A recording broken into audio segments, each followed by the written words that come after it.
Halo semuanya, welcome back to my YouTube channel. Kenalin, nama aku Andika Fadilah, tapi kalian bisa panggil aku Doki. Aku merupakan mahasiswa dari Unpad, jurusan manajemen angkatan 2019. Di channel ini, aku biasa bahas putar produktivitas, edukasi, dan lainnya. Oke, sedikit cerita. Waktu aku SMA itu aku punya banyak keinginan ya. Kayak misalnya nanti kuliah itu pengen jadi sosialita, hidup di kota besar dan juga menjalani kehidupan sesuka hati aku gitu. Tapi ternyata ketika aku udah memasuki dunia kuliah, justru yang aku hadapi adalah tanggung jawab yang lebih besar daripada sekolah dulu, alias lebih sedikit bebasnya dibandingkan waktu sekolah. Mungkin kebebasan sebenarnya di dunia kuliah itu adalah kita bisa menentukan arah tujuan kita di masa depan itu kayak gimana. Ada yang pengen bangun bisnis, ada yang mencari kerja, dan lain-lain. Itu tergantung kebebasan kita menentukan pilihan, bukan? Tapi cara kita dalam menjalaninya itu yang buat aku pribadi menguras waktu bebas aku. Tapi sebenarnya enjoy kok aku dalam menjalaninya. Jadi di sini aku bakal ajak kalian buat ngobrol lebih jauh tentang perbedaan antara sekolah dengan kuliah, dilihat dari kegiatan non-akademiknya.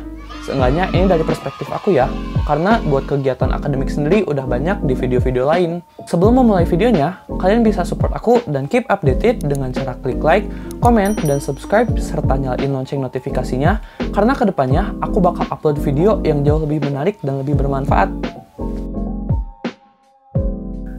Seperti yang aku bilang tadi, banyak persepsi kalau kuliah itu bisa menjalani kehidupan yang bebas. Technically sih iya. Lifestyle bisa kita atur terutama kalau kita merantau, tapi tanggung jawab pun lebih besar tentunya. Karena path dari anak kuliah itu adalah persiapan kerja, yang isinya itu kompetensi kayak knowledge, skills, attitude, dan lain-lain. Maka dari itu, belajar aja nggak cukup untuk kuliah.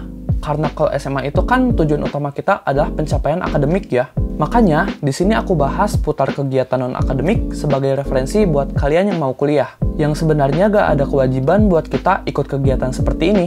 Tapi biasanya karena faktor budaya dan juga tuntutan dari lingkungan, at least biasanya orang itu ikut satu kegiatan. Buat aku sendiri, waktu SMA itu bisa dibilang aku cukup apatis gitu. Yang penting akademik aman, karena gak ada tuntutan lain. Tapi bedanya, ketika kuliah, aku jadi jauh lebih aktif, bahkan di berbagai kegiatan sekaligus. Alasannya beragam.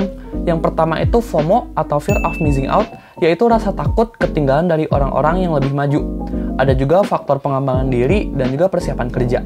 Selain itu, kalau SMA kan kita lebih fokus pada ujian-ujian ya, tapi di kuliah itu jauh lebih beragam, terutama pengembangan skills. Soal skills ini banyak dikejar-kejar orang selama masa kuliah, karena ini bakal dipakai untuk tahap selanjutnya, yaitu memasuki kompetitifnya dunia kerja. Oke, kalau begitu mari kita bahas perbedaan dari kegiatan di sekolah dengan kegiatan di kuliah.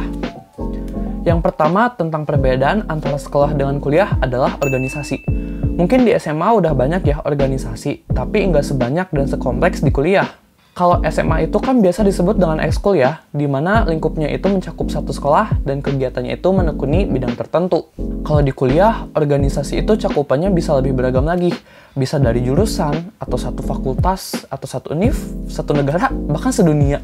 Kalau di SMA mungkin ada juga ya, kayak KLIS gitu. Tapi di kuliah itu opportunity-nya tuh lebih besar lagi gitu, dan lebih luas aja. Sebenarnya ini juga dibalikin lagi sih, ke keputusan kita mau eksplor sejauh mana. Karena kita sebagai mahasiswa itu dikasih kebebasan dalam berorganisasi. Ada yang sibuk lomba atau lagi bangun bisnis, jadi nggak sempat untuk ikut organisasi. Tapi ada juga yang ingin meluangkan waktu kuliahnya dengan mengembangkan skills mereka lewat organisasi ini. Kalau aku sendiri sih cukup aktif di organisasi, mulai organisasi saham, organisasi persiapan kerja, sampai consulting. Sebenarnya aku sendiri pengen ikut ini itu gitu ya, banyak hal yang pengen aku explore gitu. Dan aku yakin pasti banyak orang yang masuk kuliah juga merasakannya. Tapi karena waktu dan tenaga yang terbatas, alhasil kita harus menyeleksi tool mana aja yang menjadi prioritas bagi kita. Next, kepanitiaan. Sebenarnya kepanitiaan ini juga merupakan organisasi ya, cuma bedanya jangka waktunya yang lebih pendek. Biasanya kepanitiaan ini diadain dalam beberapa bulan.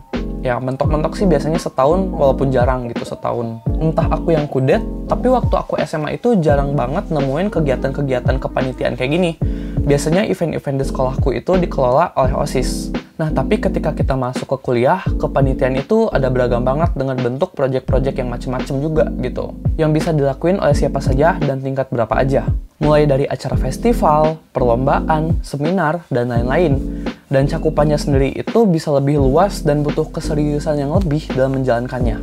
Dan kegiatan yang kita lakuin itu bisa beragam banget tergantung divisi yang kita pilih.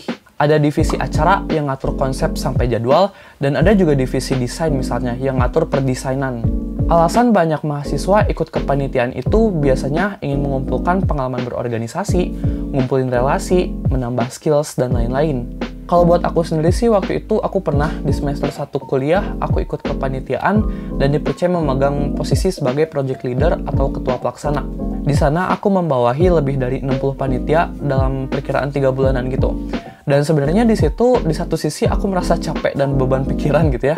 Tapi di sisi lain aku mendapatkan benefit yang lebih banyak gitu. Jadi jatuhnya enjoy dan juga jadi kenangan sendiri gitu buat aku sekarang. Selanjutnya adalah kegiatan kompetisi.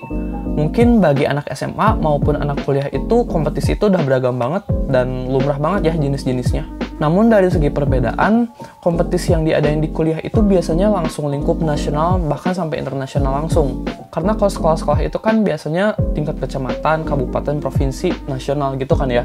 Dan bahkan perlombaan nasional yang diadain univ-univ itu udah hal yang biasa gitu.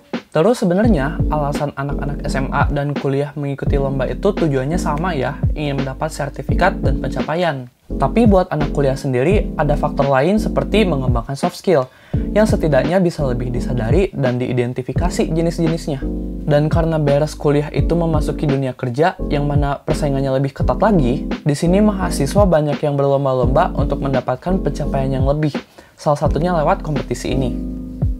Selanjutnya adalah magang, yang belakangan ini sedang aku hadapi. Jadi magang itu merupakan salah satu pengalaman kerja profesional, di mana kita kerja dan dikasih tanggung jawab yang asli di suatu perusahaan dalam waktu yang singkat. Dengan waktu sekitar 3-6 bulanan biasanya, dengan tujuan menambah wawasan dan juga skills dalam dunia kerja. Ini juga bisa menjadi salah satu faktor yang mempermudah kita memasuki dunia kerja, karena kita punya pengalaman kerja yang nyata gitu. Magang sendiri biasa dilakukan oleh mahasiswa tingkat atas, tapi nggak menutup kemungkinan buat kita mahasiswa tingkat bawah untuk ngikutin magang juga. Termasuk aku yang sekarang lagi di tingkat 2, dimana aku pengen start early aja karena ambisi gitu. Ini mungkin yang belum teman-teman hadapi gitu ya di masa SMA, yaitu seputar magang ini. Tapi gak apa-apa, gak perlu panik, gak perlu khawatir, karena perjalanan kalian masih panjang. Kejar aja dulu target kalian beberapa bulan ke depan, biar terasa lebih spesifik dan visible. Dalam waktu yang pas, kalian bakal familiar sendiri dengan dunia magang ini. Dan terakhir adalah mencari penghasilan. Sebenarnya ini gak ada perbedaan khusus sih antara anak SMA dan kuliah dalam memperoleh penghasilan. Terlebih industri di zaman sekarang ini jauh lebih fleksibel ya, terlepas dari tingkatan apa aja kita sekarang. Misalnya mau jadi endorser, ataupun part-time, atau mungkin jadi YouTuber. Hal-hal kayak gitu sebenarnya bisa dilakukan gitu terlepas kita anak SMA atau kuliah atau apapun. Tapi mungkin yang berbeda itu terletak di tanggung jawabnya ya. Di SMA mungkin kegiatan cari uang ini bukan hal yang utama di pikiran kita gitu, karena masih ada orang tua atau wali yang bertanggung jawab atas beban finansial kita. Tapi di kuliah, secara natural itu bakal muncul tuh rasa pengen cari uang sendiri. Karena mungkin ini bagian dari transisi ya, waktu sekolah itu kan kita dinafkahi menuju nanti setelah kuliah yaitu kerja, kita menafkahi keluarga gitu. Dan change-nya pun lebih besar gitu, karena di kuliah kan umumnya kita udah berusia yang cukup gitu dan bisa dibilang legal gitu ya dalam melakukan berbagai pekerjaan. Buat aku sendiri di usia 20 ini, aku berusaha untuk memperoleh penghasilan sendiri, misalnya dari AdSense YouTube, saham dan dividen, terus partnership dan lain-lain. Aku juga masih belajar dan berusaha sih untuk bisa meringankan beban finansial orang tua lewat mencari uang sendiri gitu. Sehingga harapannya nanti ketika aku mau masuk ke dunia kerja, aku bisa lebih mandiri lagi gitu, tidak bergantung pada satu gaji aja. Jadi kesimpulannya, kegiatan non-akademik di kuliah itu jauh lebih kompleks ya dibanding SMA. Tapi kalian gak perlu khawatir, karena kalian bakal adaptasi sesuai waktu dan lingkungan. Cuma tujuan dari video ini, aku harap kalian bisa lebih aware aja terhadap apa yang dilakukan di dunia kuliah selain belajar ya. Jadi kalian bisa planning tuh, mau ngapain aja sih nanti kuliah, entah magang, lomba, organisasi, dan lain-lain, sehingga kalian bisa lebih kompeten lagi memasuki dunia kerja nantinya. Oke, mungkin segitu aja dulu videoku seputar perbedaan kegiatan di kuliah dan SMA dilihat dari kegiatan non-akademis. Makasih buat kalian yang udah nonton video ini sampai akhir. Aku punya pertanyaan nih buat teman-teman yang masih SMA. Kalau kalian kuliah nanti, mau ikut kegiatan apa aja sih selain belajar? Boleh komentar di bawah ya. Sekian dari aku, jangan lupa untuk like, komen, dan subscribe, serta nyalain lonceng notifikasinya, biar kalian gak ketinggalan info menarik seputar channelku yang menarik dan bermanfaat. See you guys on the next video. Bye-bye!